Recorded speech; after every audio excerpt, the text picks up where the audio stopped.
Hello, my name is Blake Patterson, and welcome to Afro Reviews. On the latest episode of the classic series, I examined Jacques Tati's PlayTime. A year ago, I watched PlayTime and was left cold by its execution.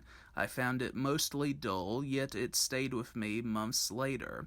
As a result, I decided to watch the film again to see if I would have responded to it better.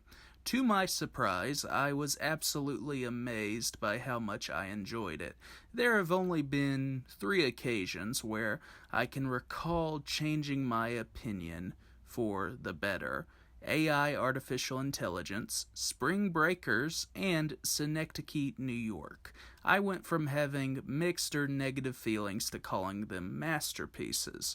Playtime was the same way for me. As Roger Ebert notably mentions, Playtime is a peculiar, mysterious, magical film. Perhaps you should see it as a preparation for seeing it. The first time won't quite work.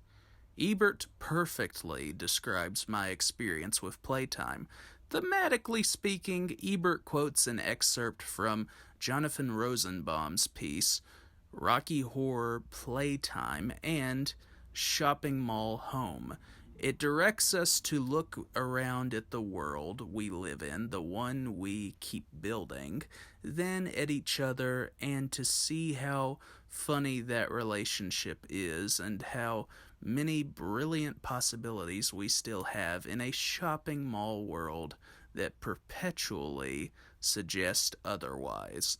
To look and see that there are many possibilities and that the play between them, activated by the dance of our gaze, can become a kind of comic ballet, one that we both observe and perform. In cinematic terms, Jean-Luc Godard's Weekend is the cynical eat-the-rich response to the Americanization of Paris, while Tati is optimistic in his hope for communication in a world where capitalism alienates people. Even with its effortless bliss, there is an underlying sense of sorrow in Tati's depiction of his industrialized Paris.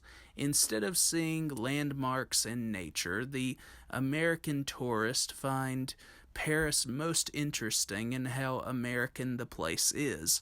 For example, the scene where a woman tries to take a picture of the saleswoman with flowers, but struggles due to people affecting the frame. Even though the sequence is hilarious, it is tragic due to the character's choice to take a picture of a saleswoman holding flowers instead of viewing nature in another location.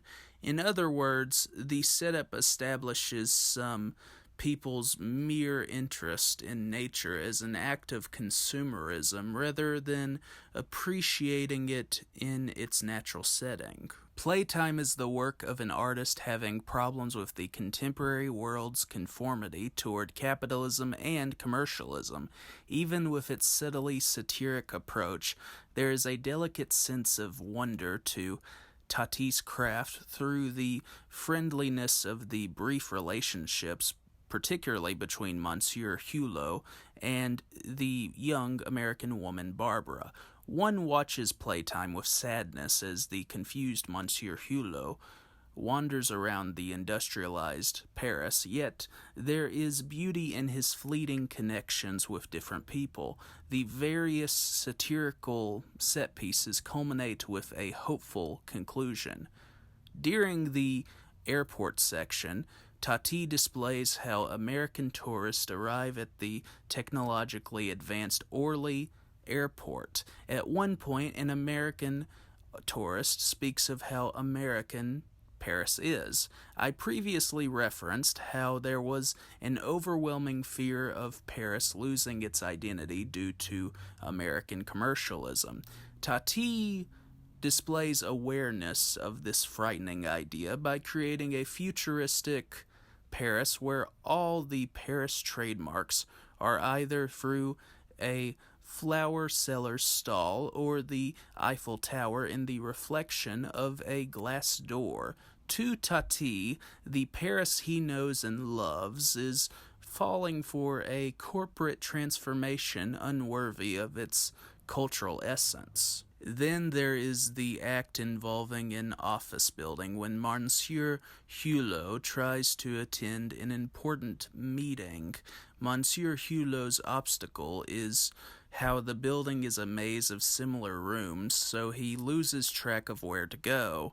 Through this set piece, Tati conveys the difficulty of being on the same level as a wealthy man due to the capitalist industry. The difficulties of Monsieur Hulot's pursuit lead him to confusion and failure, which unfortunately represents much of society. Many citizens may attempt to climb the ladder, but they face challenges that can lead them to their fate. The trade exhibition represents the future of commercialism and how capitalists will utilize fancy but unnecessary products to sell to consumers.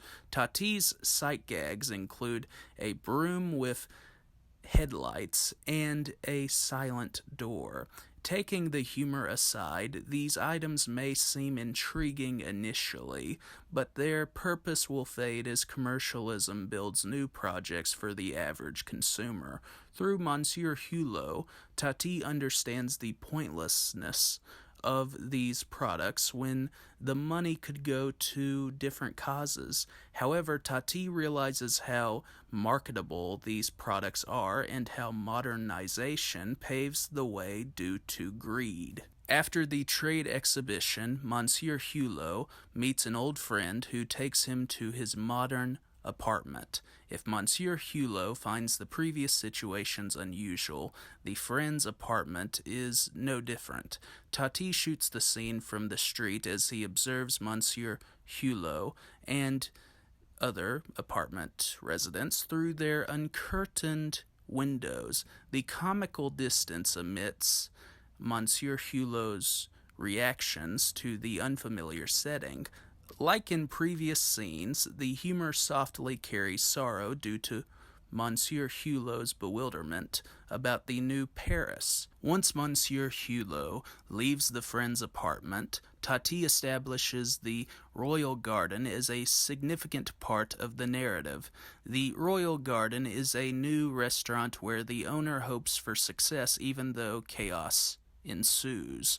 As pedestrians move around the modern restaurant, people trip to the technology or parts of the interior room fall apart. The entrance to the restaurant has a flashy swirling red arrow, and the sign symbolizes a form of idealism, what Americans call the American dream. However, the owner's ambitions falter due to the restaurant's construction and technological problems. Tati confirms the destructive future of commercialism through this set piece. What remains together during the restaurant sequence is the relationship between Barbara and Monsieur Hulot. Tati continues this acquaintanceship by having Monsieur Hulot purchase 2 souvenirs from Paris for Barbara before she boards a bus for departure. Once Barbara departs, Tati choreographs a busy but blissful carousel of vehicles as they move away. Even with its playfully satiric commentary, Tati concludes playtime with the carousel of cars to suggest endless possibilities for the future.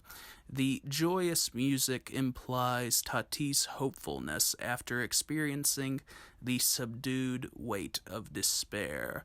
It is difficult not to find Tati's developments and messages satisfying. Thank you for watching this video. Have a great night.